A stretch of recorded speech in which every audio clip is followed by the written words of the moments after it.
প্রিয় দর্শক, এই ভিডিওতে বিশ্লেষণ করব বঙ্গোপসাগর সম্পর্কে বিস্তারিত তথ্য। দর্শক, ভিডিওটি সম্পূর্ণ দেখুন, লাইক শেয়ার কমেন্ট করুন এবং পরবর্তী ভিডিওর জন্য চ্যানেলটিকে সাবস্ক্রাইব করুন। বঙ্গোপসাগর হলো বিশ্বের বৃহত্তম উপসাগর। এটি ভারত মহাসাগরের উত্তর অংশে অবস্থিত প্রায় ত্রিভুজাকৃতির একটি উপসাগর। এই উপসাগরের পশ্চিম দিকে রয়েছে ভারত ও শ্রীলঙ্কা, উত্তর দিকে রয়েছে ভারত ও বাংলাদেশ এবং পূর্ব দিকে রয়েছে মিয়ানমার ও থাইল্যান্ড। বঙ্গোপসাগরের ঠিক মাঝখানে বিরাজ করছে ভারতের অধিভুক্ত আন্দামান ও নিকোবর দ্বীপপুঞ্জ। বঙ্গোপসাগরের অবস্থান বাংলাদেশের দক্ষিণ দিকে। পৃথিবীর দীর্ঘতম সমুদ্র সৈকতও এই সাগরের তীরে অবস্থিত। এই উপসাগরের আয়তন 21,73,000 বর্গ কিলোমিটার। এর গড় গভীরতা 8,500 ফুট, সর্বোচ্চ গভীরতা 15,400 ফুট। এই সাগরের দক্ষিণের সীমানা শ্রীলঙ্কার দন্দ্রা হেড থেকে সুমাত্রার উত্তর অংশ পর্যন্ত বিস্তৃত। বাংলাদেশ ও ভারতের অনেক নদী বঙ্গোপসাগরে গিয়ে মিলেছে। নদীগুলোর মধ্যে রয়েছে গঙ্গা, মেঘনা, ব্রহ্মপুত্র, মহানন্দা, কৃষ্ণা, কাবেরী প্রভৃতি। সাগরের তীর ঘেঁষা সমুদ্র বন্দরের সংখ্যাও কম না। বাংলাদেশের চট্টগ্রাম বন্দর ও মোংলা বন্দর, ভারতের চেন্নাই, বিশাখাপত্তনম, পারাদ্বীপ, কলকাতা বন্দর এবং মিয়ানমারের ইয়াঙ্গুন বন্দর।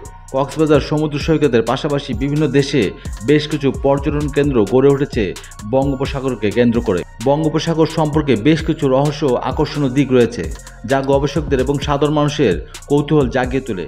এই উপসাগরের কিছু উল্লেখযোগ্য রহস্য ও বৈশিষ্ট্য হলো, বঙ্গোপসাগরের কিছু অঞ্চলে এমন এলাকা রয়েছে যেখানে অক্সিজেনের ঘাটতি বা হেড জোন তৈরি হয়। এই এলাকায় সামুদ্রিক প্রাণীরা টিকে থাকতে পারে না।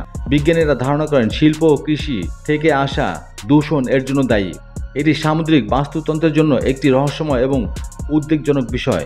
কিছু গবেষক এবং ইতিহাসবিদদের মতে বঙ্গোপসাগরের গভীরে প্রাচীন ডুবন্ত শহরের ধ্বংসাবশেষ থাকতে পারে, তবে এটি এখনও পুরোপুরি প্রমাণিত হয়নি এবং গবেষণা চলছে। বঙ্গোপসাগরে মাঝে মধ্যে নিখোঁজ জাহাজ বা রহস্যজনক সমুদ্রযাত্রার ঘটনা প্রায় শোনা যায়। স্থানীয় জেলেরা এবং নাবিকরা বলে থাকেন কিছু কিছু অঞ্চলে অদৃশ্য শক্তি বা অজ্ঞাত কারণ জাহাজগুলোর পথ চলায় বাধা সৃষ্টি করে। যদিও বিজ্ঞানীরা এটিকে সমুদ্রের প্রবল স্রোত ও আবহাওয়ার পরিবর্তন বলে ব্যাখ্যা করেন।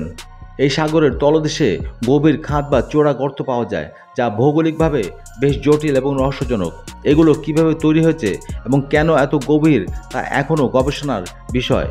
বঙ্গোপসাগর ঘূর্ণিঝড় তৈরির জন্য পরিচিত, তবে কিছু বিশেষজ্ঞ মনে করেন এই সমুদ্রের কিছু অংশ এমনভাবে তাপ ধরে রাখে যা ঘূর্ণিঝড়কে আরও শক্তিশালী করে তোলে। এর সঠিক কারণ এখনও পুরোপুরি বোঝা যায়নি। বঙ্গোপসাগর গুরুত্বপূর্ণ সামুদ্রিক রুট এবং কৌশলগত অবস্থানের কারণে বিভিন্ন দেশের নৌবাহিনী এখানে তাদের কার্যক্রম পরিচালনা করে থাকে। কখনো কখনো গোপন সামরিক মহড়াও বা অস্ত্র পরীক্ষার ঘটনাও ঘটে থাকে, যা সাধারণত মানুষের কাছে রহস্যময় মনে হয়। বঙ্গোপসাগরে এমন অনেক সামুদ্রিক প্রাণী রয়েছে যা অন্যান্য অঞ্চলে বিরল। কিছু অজানা প্রজাতির সন্ধান এখানে পাওয়া গেছে, যা বিজ্ঞানীদের জন্য গবেষণার নতুন ক্ষেত্র তৈরি করেছে। এছাড়া বঙ্গোপসাগরে তেল গ্যাসের খনি পাওয়ার বিপুল সম্ভাবনা রয়েছে।